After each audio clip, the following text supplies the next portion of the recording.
Government U P സ്കൂളിലെ എല്ലാ കുട്ടികൾക്കും ഇനി മുതൽ രാവിലെ 9:30 സ്കൂളിൽ നിന്നു തന്നെ പ്രഭാത ഭക്ഷണം കഴിക്കാം.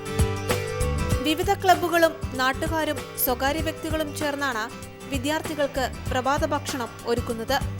എല്ലാ കുട്ടികൾക്കും ആരോഗ്യമുള്ള ഭക്ഷണം ഉറപ്പാക്കുകയാണ് പദ്ധതിയുടെ ലക്ഷ്യം. ഓരോ ദിവസവും വ്യത്യസ്ത തരം ഭക്ഷണങ്ങളാകും വിദ്യാർത്ഥികൾക്ക് തയ്യാറാക്കുക. പല വിദ്യാർത്ഥികളും ഭക്ഷണം കഴിക്കാതെ രാവിലെ സ്കൂളിലേക്ക് വരുന്നുണ്ട് എന്നുള്ളതിൻ്റെയൊക്കെ അറിവിൻ്റെ വെളിച്ചത്തിൽ ധനസഹായം നൽകിയ വ്യക്തികളുടെയും സംഘടനകളുടെയൊക്കെ അനുവാദത്തോടു കൂടി തന്നെ പ്രഭാത ഭക്ഷണമാക്കി മാറ്റുകയും അങ്ങനെ ഒരു വിജയപ്രദമായ നല്ല ഒരു തുടക്കം കുറിക്കാൻ സാധിക്കുകയും ചെയ്തു. കുട്ടികൾക്ക് ഭക്ഷണം വിളമ്പി നൽകി തൃക്കാക്കര MLA PT തോമസ് പ്രാതൽ പദ്ധതി ഉദ്ഘാടനം ചെയ്തു. പരിമിതികളിൽ നിന്നുകൊണ്ട് മികച്ച മാതൃകയാണ് സ്കൂൾ നൽകുന്നതെന്ന് MLAയുടെ വാക്കുകൾ. ഇടപ്പള്ളി ഗവൺമെൻറ് UP സ്കൂളിലെ എല്ലാ കുട്ടികൾക്കും പ്രഭാത ഭക്ഷണം ഒരുക്കിക്കൊണ്ടാണ് ആ പുതിയ കാൽവയ്പ് ഉണ്ടായിരിക്കുന്നത്.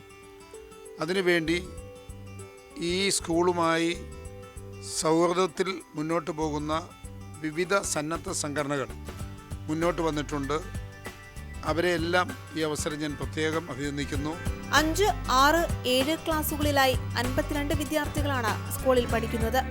കുട്ടികൾക്ക് മികച്ച IT വിദ്യാഭ്യാസം നൽകുന്നതിനായി നവീകരിച്ച കമ്പ്യൂട്ടർ ലാബും സ്കൂളിൽ സജ്ജമായി കഴിഞ്ഞു. മാതൃഭൂമി ന്യൂസ്, കൊച്ചി.